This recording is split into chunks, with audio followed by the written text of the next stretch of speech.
इस वक्त ईरान और इजराइल दो कैंपों में बटे हुए हैं। इसे महाशक्तियों की टक्कर कहा जा सकता है।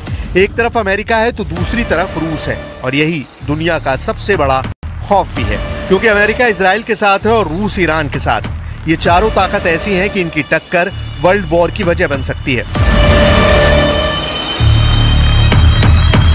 अमेरिका ने इजराइल को गोले बारूद की सप्लाई पिछले कुछ महीनों में तेज की है।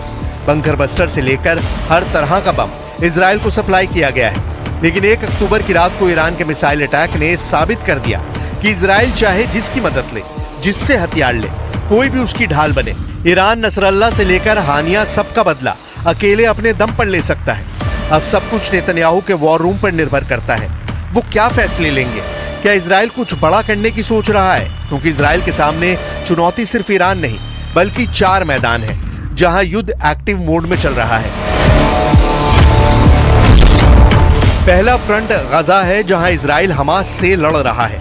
दूसरा फ्रंट लेबनान है, जहां इजराइल हिजबुल्लाह से लड़ रहा है। तीसरा फ्रंट यमन है, जहां इजराइल हूती के अड्डों पर बमबारी कर चुका है। अब चौथा फ्रंट इराक बन सकता है, क्योंकि इराक में ईरान के समर्थन वाला मिलिशिया गुट हशद अल शाबी भी एक्टिव हो गया है। जब ईरान की मिसाइल इजराइल पर गिर रही थी, तभी यमन में भी हूती अपनी कुद्स 5 मिसाइल इजराइल पर फायर कर रहे थे।